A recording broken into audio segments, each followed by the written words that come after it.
It all started with a letter. You know the kind, thick, official, and smelling like bureaucracy. The kind that makes your stomach drop before you even open it. I was standing in my kitchen, still in my muddy boots from the orchard, when I saw it on the counter. My wife, Sarah, had left it there with a note. This came today, looked serious. I tore it open, and there it was. The HOA, Homeowners Association, or as I like to call them, the Homeowners Annoyance, had decided to improve the neighborhood drainage system. Their grand plan? Digging a massive trench right through the edge of my property. Not just any edge, though, the edge where my family's orchard had been for over 30 years. The orchard my dad planted when he first bought this land. The orchard that was my livelihood. I read the letter twice, my hands shaking. They called it a necessary adjustment for community welfare. Necessary? For who? Certainly not for me. The trench would cut through at least a dozen of my trees, destroying roots and disrupting the irrigation system I'd spent years perfecting. And the kicker? They'd already approved it. No discussion, no negotiation. Just a polite, "we regret to inform you," and a deadline to comply. I stormed out of the house, letter in hand, and headed straight for the orchard. The trees stood tall, their branches heavy with fruit. I could almost hear my dad's voice, reminding me why we'd planted them in the first place. "This land is our legacy," he'd say. "You take care of it, and it'll take care of you." But now, some power-hungry HOA board member named Karen, yes, her name was actually Karen, thought she could just bulldoze through it all. I'd met her once at a community meeting. She had that permanent smirk, the kind that made you want to throw something. She'd waved her clipboard around like it was a scepter, talking about property values and community standards. I'd kept my mouth shut then, but this was war. I spent the rest of the day pacing the orchard, trying to figure out what to do. I couldn't just let them destroy it. But fighting the HOA felt like trying to wrestle a bear. You might get a few punches in, but you're still going to lose. That night, I couldn't sleep. I kept thinking about the trench, the trees, and Karen's smug face. Around 2 a.m., I gave up and went to my workshop. I started sketching, not just the trench, but the entire drainage system. I'd been an engineer before I took over the farm, and old habits die hard. As I drew, an idea began to form. A risky, borderline insane idea. But if it worked... I smiled for the first time that day. The next morning, I called my lawyer. Then, I called a few old friends from my engineering days. By the end of the week, I had a plan. It wasn't just about saving the orchard anymore. It was about sending a message. And Karen? She had no idea what was coming. The first step was gathering intel. I needed to know everything about the HOA's trench project. Blueprints, permits, timelines, you name it. Luckily, one of my old engineering buddies, Mike, still worked at the firm that had designed the drainage system. He owed me a favor, and I called it in. "You're playing with fire, man," Mike warned when I explained what I needed. "If anyone finds out I gave you these plans, I'm toast." "Relax," I said, trying to sound calmer than I felt. "I just want to understand what they're doing. No one's going to know." 2 days later, a thick envelope arrived at my doorstep.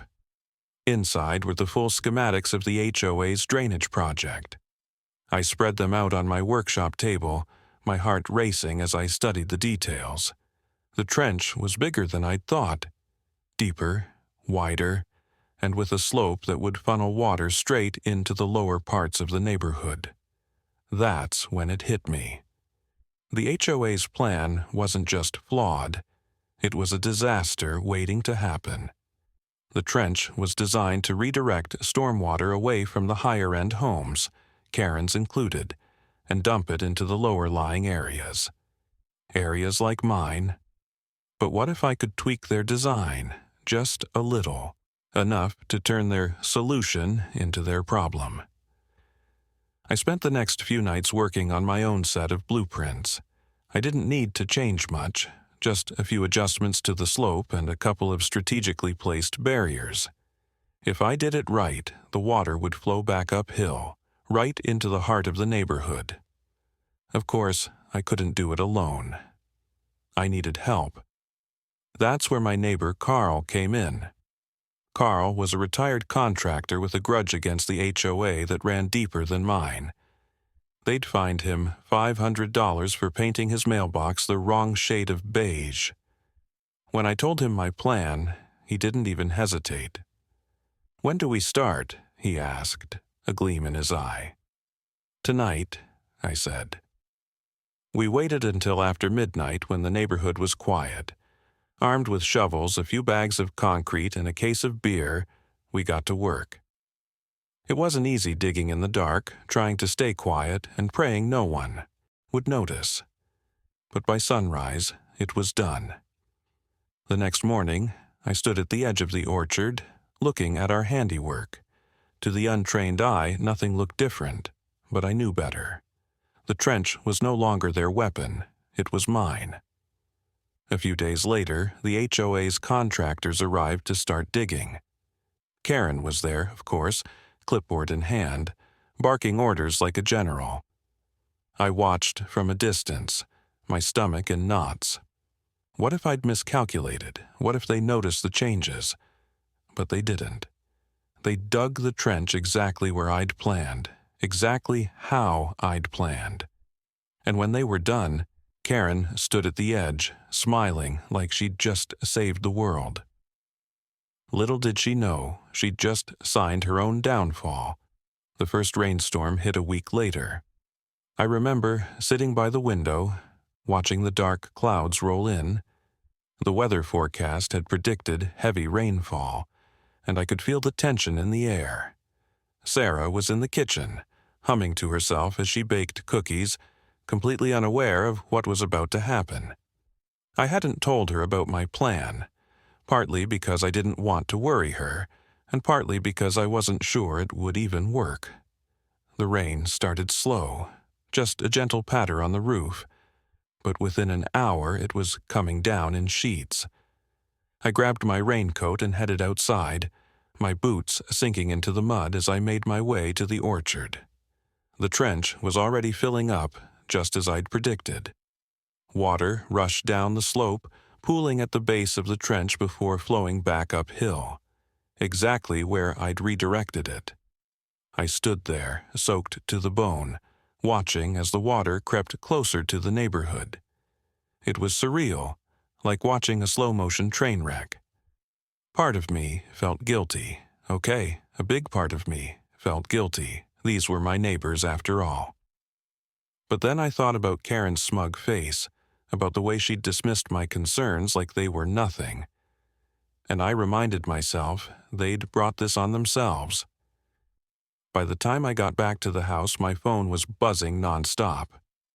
Texts from neighbors, frantic calls from the HOA board, even a few voicemails from Karen herself. I ignored them all, let them panic, let them see what it felt like to be on the receiving end of their own arrogance. The next morning, the neighborhood was a disaster zone. I drove through the streets, pretending to survey the damage like everyone else. The lower-lying homes were completely flooded, their lawns transformed into miniature lakes. One family had even resorted to using a canoe to get to their front door. It was chaos. Absolute, glorious chaos. Karen's house, of course, was one of the worst hit. Her pristine Lexus was half submerged in her driveway, the water lapping at the doors. I couldn't help but laugh. It was like something out of a movie. But the best part? No one suspected a thing. The HOA was quick to blame the contractors, accusing them of shoddy workmanship. The contractors, in turn, blamed the HOA for rushing the project. It was a beautiful mess of finger-pointing and denial, and I was loving every minute of it. That's when I got the call, It was Karen. Her voice was shaky, a far cry from the confident tone she usually used. "We need to talk," she said. I agreed to meet her at the community center, mostly out of curiosity. When I got there, she was pacing back and forth, her hair a mess and her clothes wrinkled. She looked like she hadn't slept in days. "This is a disaster," she said, not even bothering with small talk. "People are furious. They're blaming me for this." I shrugged, doing my best to look sympathetic. "It's not your fault. These things happen." She stopped pacing and looked at me, her eyes narrowing. "You're an engineer, right? Maybe you can help us figure out what went wrong." I almost laughed. The irony was too perfect, but I kept a straight face and nodded. "I'll take a look," I said, "but I can't promise anything." As I left the community center, I couldn't stop smiling. This was going better than I'd ever imagined, but I knew it wasn't over yet. Karen was desperate, and desperate people do desperate things. I just had to stay one step ahead. Karen's desperation became my advantage. Over the next few days, she called me repeatedly, each time more frantic than the last. She even showed up at my doorstep one evening, clutching a folder full of documents and looking like she hadn't slept in a week. "We need your help," she said, her voice trembling. "The flooding is getting worse, and people are threatening to sue the HOA. If we don't fix this soon, the whole neighborhood will fall apart." I invited her in, mostly because I wanted to see how far she'd go. Sarah raised an eyebrow at me but didn't say anything. She knew better than to interfere when I had a plan. Karen spread the documents on our kitchen table, her hands shaking as she pointed to the drainage schematics. "The contractors say it's not their fault. They're blaming the design, but the design was approved by the board. If it's flawed, that's on us." I pretended to study the documents, nodding thoughtfully. "It does look like there might be some issues with the slope," I said, pointing to the section I'd modified. "If the water isn't flowing in the right direction, it could cause exactly the kind of flooding you're seeing." Karen's face paled. "Can you fix it?" I hesitated, letting the silence stretch just long enough to make her squirm. "I can try," I said finally, "but it's going to take some time, and it won't be cheap." She nodded eagerly, as if money was the least of her concerns. "Whatever it takes, just make it stop." I agreed to help, but I had no intention of fixing the problem, at least not right away. Instead, I used the opportunity to dig deeper into the HOA's operations. I requested access to their financial records, their meeting minutes, even their email correspondence.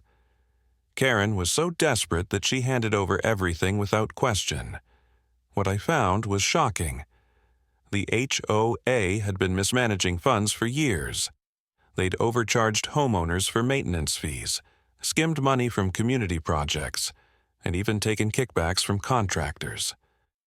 Karen wasn't just incompetent, she was corrupt. I couldn't believe my luck. This was the ammunition I needed to take her down for good, but I had to be careful.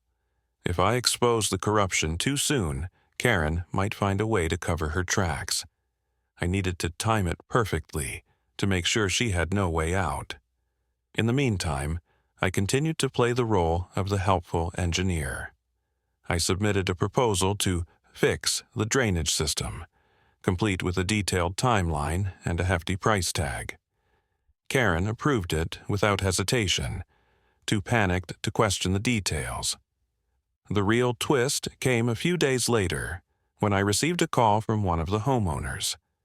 It was Mrs. Henderson, an elderly woman who lived at the edge of the neighborhood. Her house had been one of the hardest hit by the flooding, and she was furious. "I know what you're doing," she said, her voice sharp. I froze, my heart racing. Had she figured it out? But then she continued, "You're trying to help us, and I appreciate that. But Karen's the real problem.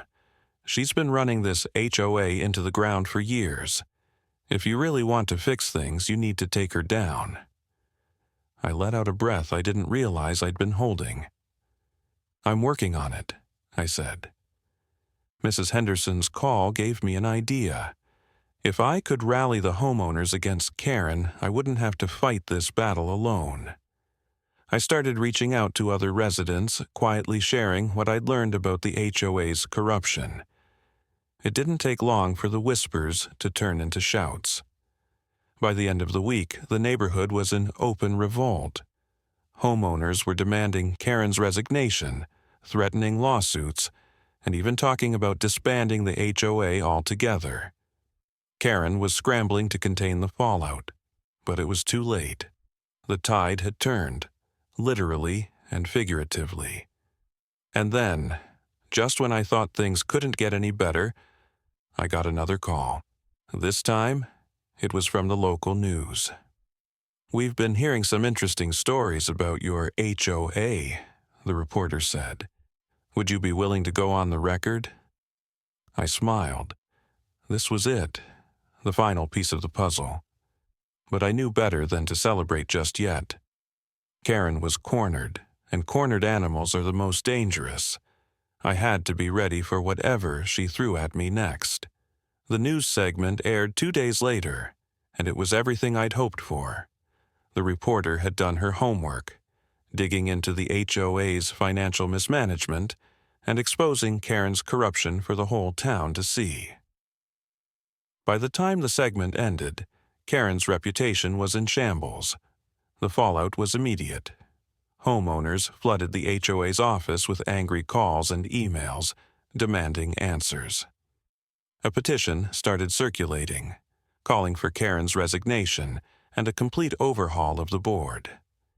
Even the contractors who'd worked on the drainage project came forward, accusing Karen of cutting corners to save money. It was chaos, and I loved every minute of it. But Karen wasn't going down without a fight. The day after the news segment aired, I received a certified letter from the HOA's lawyer. It was a cease and desist order, accusing me of defamatory statements and interfering with HOA operations. I laughed when I read it. They were grasping at straws and they knew it. I showed the letter to my lawyer, who assured me it was nothing to worry about.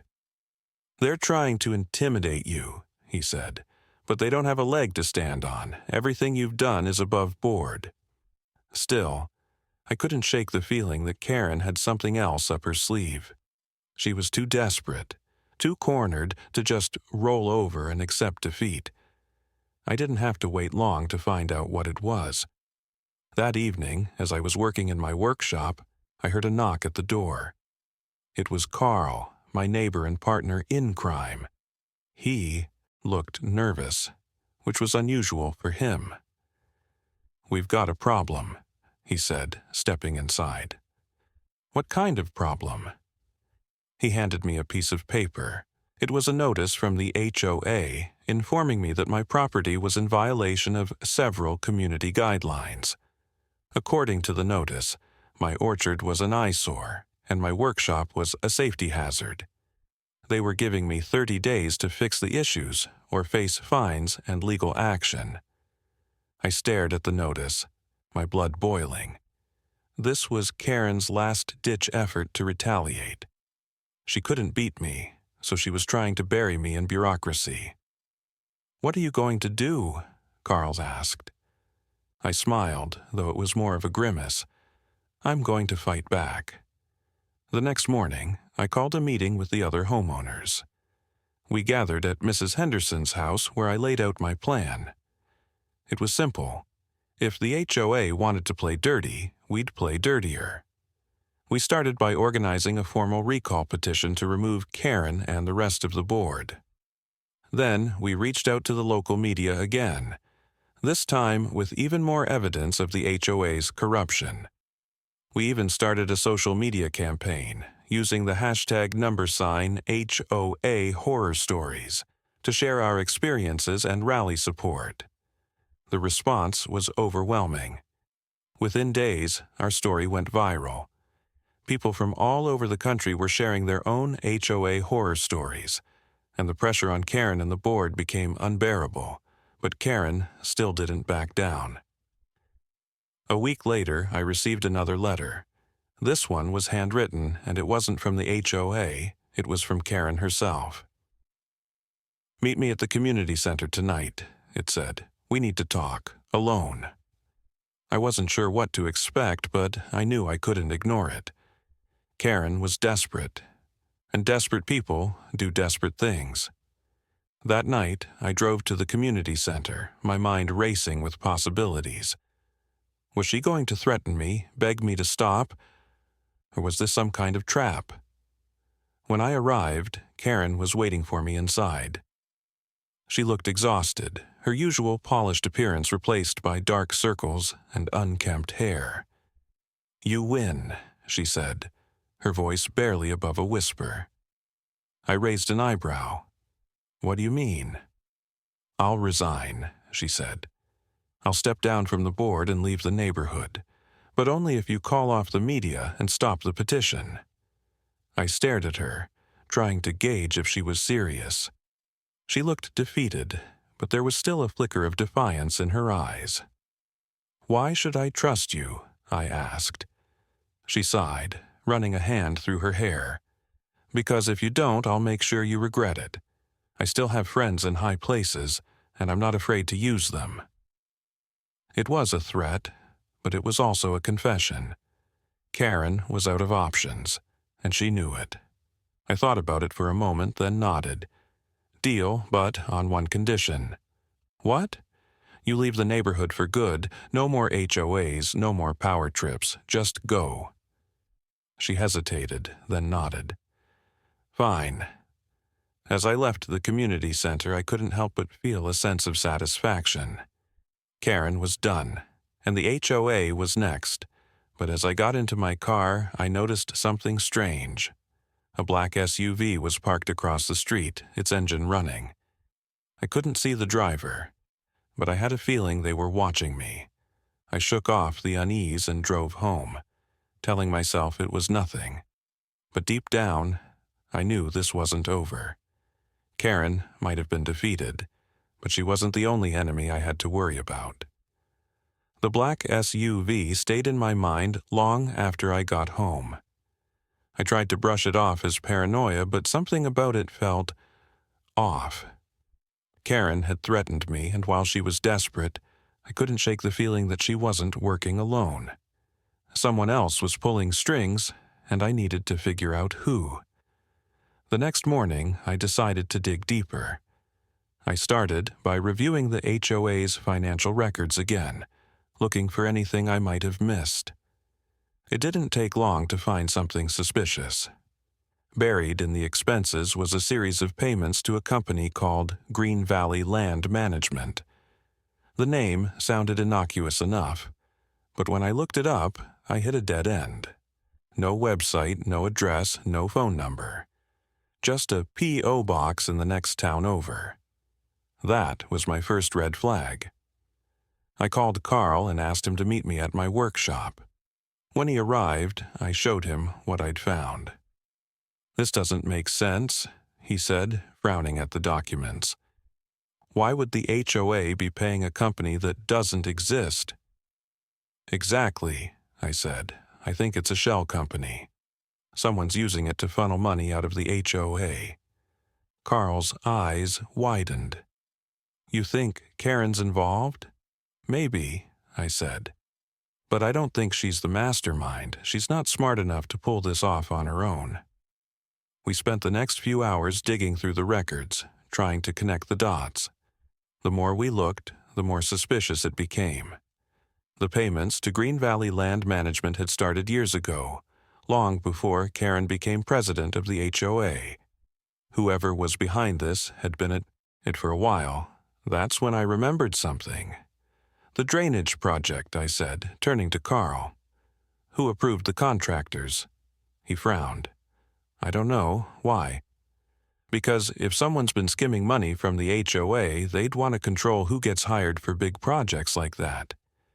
It's the perfect way to launder money. Carl's eyes lit up. You think the contractors are in on it? Maybe, I said. Or maybe they're just pawns. Either way, we need to find out who's really behind Green Valley Land Management. We decided to pay a visit to the P.O. box listed in the records. It was a long shot, but it was the only lead we had. The next day, we drove to the next town over and found the post office. The clerk behind the counter was a middle-aged woman with a bored expression. "Can I help you?" she asked, not looking up from her computer. "Yeah," I said, trying to sound casual. "I'm trying to get in touch with a company called Green Valley Land Management. They have a P.O. box here, but I can't find any contact information for them." The clerk frowned and typed something into her computer. That box was closed last week." "Closed?" I asked, my heart sinking. "Do you know why?" She shook her head. "Number? But I can tell you who rented it." She printed out a receipt and handed it to me. I stared at the name on the paper, my stomach churning. It wasn't Karen, it was someone I'd never expected. The name on the receipt was Sarah, my wife. I stared at the receipt, my mind racing. Sarah? My Sarah?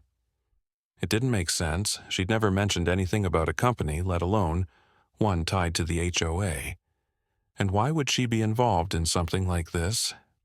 Carl must have seen the look on my face because he grabbed the receipt and read it himself. His eyes widened. What the hell? Is this some kind of joke? I shook my head, still trying to process what I was seeing. I don't know, but I need to find out. We left the post office in silence, both of us too stunned to speak. I drove home on autopilot, my thoughts a jumbled mess. Was Sarah involved in the HOA's corruption? Had she been lying to me this whole time? Or was there some other explanation? When I got home, Sarah was in the kitchen, humming to herself as she chopped vegetables for dinner. She looked up and smiled when I walked in. "Hey, you're back early. How'd it go?" I didn't answer right away. Instead, I held up the receipt and watched her face carefully. Her smile faltered for a split second, but she recovered quickly. "What's that?" she asked, her tone casual. "It's a receipt for a P.O. box," I said, my voice tight. "A P.O. box rented under your name for a company called Green Valley Land Management. Care to explain?" Sarah set down the knife and wiped her hands on a towel. For a moment, she didn't say anything.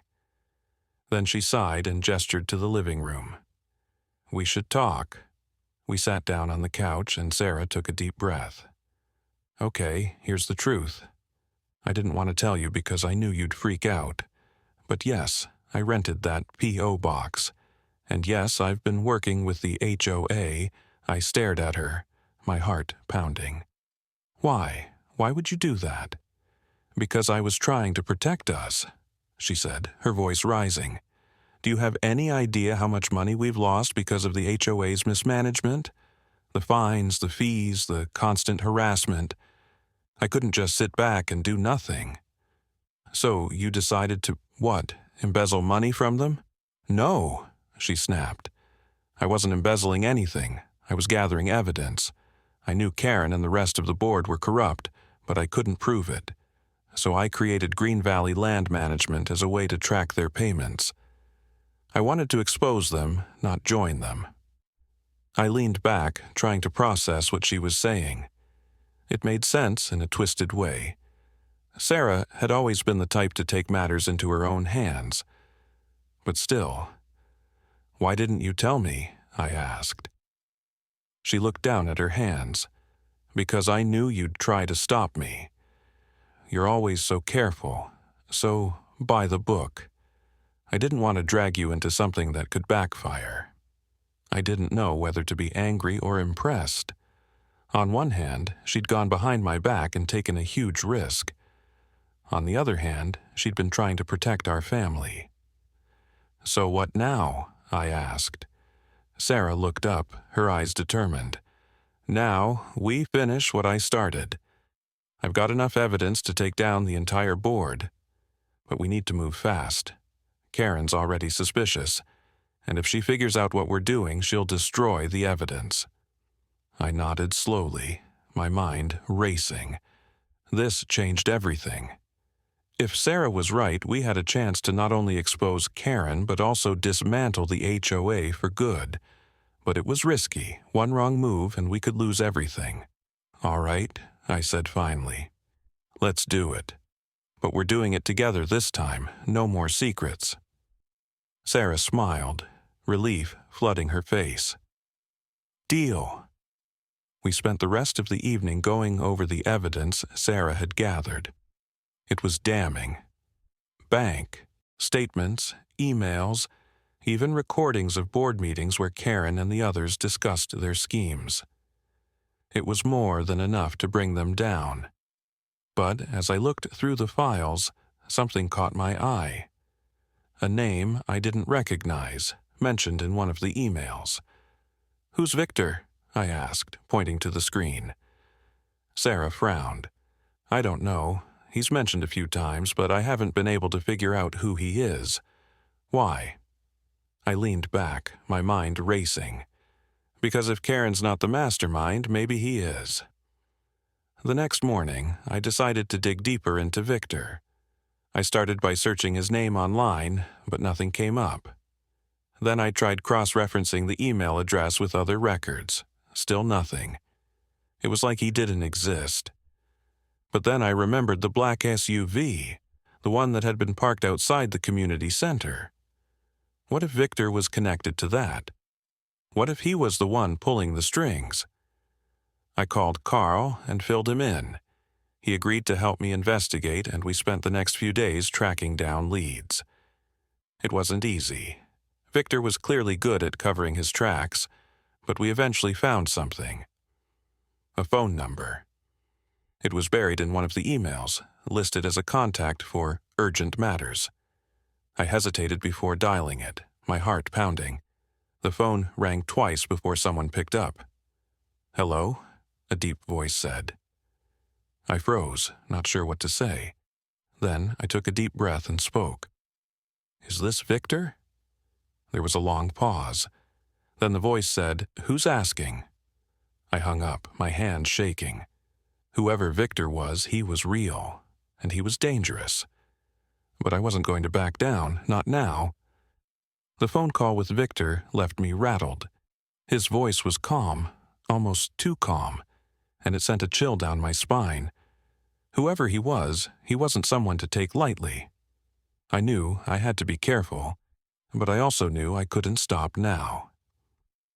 Sarah and I spent the next few days going over every piece of evidence we had, looking for anything that might connect Victor to the HOA's corruption.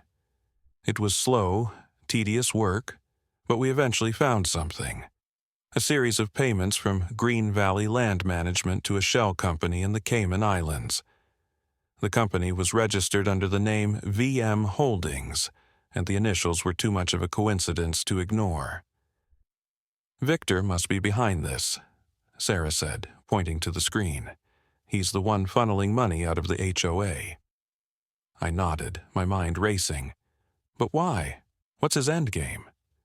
"I don't know," Sarah admitted, "but we need to find out."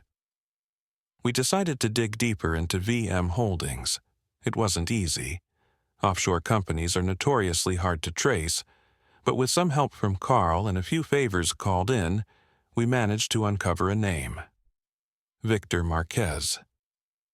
The name didn't mean anything to me at first, but a quick search online revealed that Victor Marquez was a real estate developer with a shady reputation. He'd been involved in several high-profile scandals, including a bribery case that had been dropped due to lack of evidence. "This guy's bad news," Carl said when I showed him what we'd found. "If he's involved with the HOA, it's not just about money. He's got something bigger planned." I agreed. Victor wasn't just skimming money from the HOA. He was using it as a front for something much larger. But what? That's when I remembered something Karen had said during one of our meetings. She'd mentioned a development project that would transform the neighborhood. At the time, I'd assumed she was talking about the drainage system, but now I wasn't so sure. I decided to pay a visit to the HOA's office to see if I could find any more information. Sarah offered to come with me, but I told her to stay behind. If things went south, I didn't want her caught in the crossfire. The HOA office was a small building tucked away in a corner of the neighborhood. It was usually bustling with activity, but when I arrived, it was eerily quiet. The receptionist wasn't at her desk, and the door to Karen's office was slightly ajar. I hesitated for a moment, then pushed the door open. Karen was sitting at her desk, her head in her hands. She looked up when I walked in, her eyes red and puffy. "What do you want?" she asked, her voice hoarse. "Answers," I said, closing the door behind me. "Who's Victor Marquez, and what's he planning?" Karen's face paled. "How do you know about Victor?" "I know a lot of things," I said, leaning against the desk. "Like how you've been funneling money to him through Green Valley Land Management, and how he's using the HOA as a front for some kind of development project. But what I don't know is why." Karen stared at me for a long moment, then sighed. "You don't understand. Victor's not someone you can just take down. He's powerful and dangerous." "I'm not afraid of him," I said, though the truth was I was terrified. Karen shook her head. "You should be. He's not just a developer, he's connected to people who don't play by the rules." I frowned. "What are you talking about?"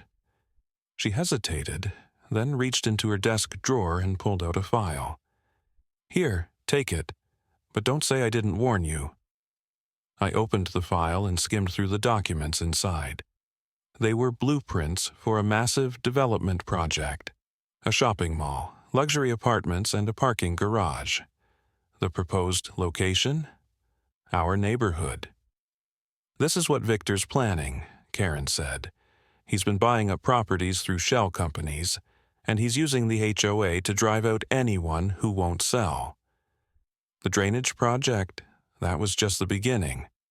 He's going to flood the neighborhood, then swoop in and buy up the land for pennies on the dollar." I stared at the blueprints, my stomach churning. It was worse than I'd thought. Victor wasn't just corrupt, he was ruthless, and he was willing to destroy an entire community to get what he wanted. "Why are you telling me this?" I asked. Karen looked down at her hands. "Because I'm done. I can't keep doing this. I thought I could handle it, but I was wrong. Victor's gone too far, and I don't want to be a part of it anymore." I didn't know whether to believe her, but I didn't have time to argue. If Victor's plan was already in motion, we had to act fast. I took the file and left the office, my mind racing. I needed to warn the other homeowners, but I also needed to be careful. If Victor found out what I was doing, he wouldn't hesitate to silence me, permanently. When I got home, Sarah was waiting for me. She took one look at my face and knew something was wrong. "What happened?" she asked. I handed her the file. "We've got a bigger problem than we thought." She flipped through the documents, her eyes widening with each page. "This is insane. We have to stop him." "I know," I said, "but we can't do it alone. We need help." We spent the rest of the evening calling other homeowners, warning them about Victor's plan. The response was mixed. Some were outraged, others were skeptical. But by the end of the night, we'd managed to rally a small group of people willing to fight back. The next morning, we held a meeting at Mrs. Henderson's house. I laid out everything we knew about Victor and his plan, and the room erupted into chaos. "We can't let this happen," one homeowner said. "This is our neighborhood. We can't just let some developer take it away from us." "But what can we do?" another asked. "Victor's got money, power, connections. How do we fight someone like that? I didn't have an answer, but I knew we had to try. As the meeting wrapped up, I noticed something strange. A black SUV was parked across the street, its engine running. Victor was watching us. The black SUV was still there when the meeting ended, its tinted windows hiding whoever was inside. I tried to ignore it, but the unease lingered as I drove home. Victor was making his presence known, and it felt like a warning. Sarah and I spent the rest of the day strategizing. We knew we couldn't take Victor head-on. He was too powerful, too connected. But we also couldn't let his plan go forward. If we didn't stop him, our neighborhood would be destroyed. That's when I had an idea. What if we turn his own plan against him? I said, pacing the living room. Sarah frowned. What do you mean? Victor's using the HOA to drive people out, right? But what if we use the HOA to stop him? If we can take control of the board, we can block his development project. Sarah's eyes lit up. That could work. But how do we take control of the board? Karen's still in charge, and she's not going to step down without a fight. Karen's done, I said. She's scared, and she knows Victor's gone too far. If we can convince her to resign and hand over the evidence she has, we might be able to force the rest of the board to step down, too. It was a long shot, but it was the best plan we had. The next morning, I called Karen and asked to meet. She agreed, but only if we met somewhere private. We settled on a park on the outskirts of town, far from prying eyes. When I arrived, Karen was already there, sitting on a bench and staring at the ground. She looked even more exhausted than the last time I'd seen her, her hair unkempt and her clothes wrinkled. "You've got 5 minutes," she said as I sat down. "I need your help," I said, cutting straight to the point. "Victor's plan is going to destroy this neighborhood, and you know it. If you really want to make things right, you need to step down and hand over everything you have on him." Karen laughed, but there was no humor in it. "You think it's that simple? Victor's not going to let me walk away. If I step down, he'll come after me, and trust me, you don't want to be on his bad side." "You're already on his bad side," I said. "You've been skimming money from him, haven't you? That's why you're so scared." Karen's face paled, and I knew I'd hit a nerve. "How did you—" "It doesn't matter," I interrupted. "What matters is that you're out of options. If you help us, we can protect you. But if you don't, you're on your own." Karen stared at me for a long moment, then sighed. "Fine, I'll step down. But you're going to regret this. Victor's not someone you can just take down." "We'll see," I said. Karen handed over a flash drive containing all the evidence she had on Victor, including emails, bank statements, and recordings of their conversations. It was more than enough to expose him, but I knew it wouldn't be enough to stop him. When I got home, Sarah and I went through the files. The more we read, the more we realized how deep Victor's influence went. He had connections with local politicians, law enforcement, even judges. Taking him down wouldn't be easy, but we had to try. We decided to leak the evidence to the media, hoping the public outcry would force Victor to back down. But just as we were about to send the files, my computer screen went black. "What the—" Before I could finish, a message appeared on the screen. "You're playing a dangerous game. Stop now, or you'll regret it." Sarah gasped.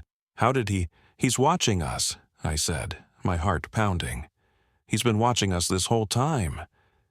We tried to restart the computer, but it was no use. The files were gone, wiped clean. "What do we do now?" Sarah asked, her voice trembling. I didn't have an answer. Victor was always one step ahead, and it felt like we were running out of options. But then I remembered something Karen had said during our meeting. Victor's not someone you can just take down. Maybe she was right. Maybe we couldn't take him down, but we could make him wish he'd never messed with us. Victor's warning was clear, but it only made me more determined. If he thought he could intimidate us into backing down, he was wrong. We weren't going to let him destroy our neighborhood without a fight. Sarah and I spent the next few days working on a new plan. We couldn't rely on the evidence Karen had given us. Victor had made sure of that. But we still had one advantage: the support of the homeowners. If we could rally the entire neighborhood against him, we might stand a chance. We called another meeting, this time at the community center. Nearly every homeowner showed up, their faces grim but determined. I stood at the front of the room, holding up a copy of Victor's blueprints. "This is what Victor Marquez wants to do to our neighborhood," I said, my voice steady. "He wants to turn our homes into a shopping mall and luxury apartments. He wants to drive us out so he can make a profit, but we're not going to let that happen." The room erupted into angry murmurs, but I held up a hand to quiet them. "We can't fight him alone," I continued, "but together we can stop him. If we all refuse to sell our properties, he can't move forward with his plan. And if we expose his corruption to the public, we can make sure he never tries something like this again." The homeowners cheered, their voices filling the room. For the first time in weeks, I felt a glimmer of hope. But Victor wasn't going to let us win without a fight. The next morning, I woke up to find my car vandalized. The tires were slashed, and the words "back off" were spray-painted across the hood. Sarah wanted to call the police, but I knew it wouldn't do any good. Victor had too many connections. Instead, I called Carl. "We need to move fast," I said. "Victor's not going to stop until he gets what he wants." Carl agreed, and we spent the rest of the day spreading the word about Victor's plan. We handed out flyers, posted on social media, and even reached out to local news stations. By the end of the day, the story was everywhere. Victor's response was swift. That evening, as I was working in my workshop, I heard a knock at the door. I opened it to find two men in suits standing on my porch. They looked like they'd stepped out of a mob movie, their faces hard and their eyes cold. "Mr. Marquez wants to talk to you," one of them said. I hesitated, then nodded. "All right, let's go." They led me to a black SUV parked down the street. The back window rolled down, and Victor Marquez himself peered out at me. He was older than I'd expected, with silver hair and a sharp suit, but his eyes were like ice. "You've caused me a lot of trouble," he said, his voice calm but menacing. "You brought this on yourself," I replied, trying to keep my voice steady. Victor smiled, but it didn't reach his eyes. "You think you can stop me? A bunch of homeowners with flyers and petitions? You're out of your depth." "Maybe," I said. "But we're not backing down. And if you try to force us out, we'll make sure the whole world knows what you've done." Victor's smile faded, replaced by a look of pure hatred. "You're making a mistake." "We'll see," I said, turning to walk away. The next few weeks were a blur. The media coverage grew, and public pressure mounted. Victor tried to fight back, but the more he pushed, the more people rallied against him. Eventually, even his connections couldn't protect him. The final blow came when the city council revoked the permits for his development project. Without the permits, Victor's plan was dead in the water. The neighborhood celebrated, but I knew it wasn't over. Victor wasn't the kind of man to let something like this go. A few days later, I received a letter in the mail.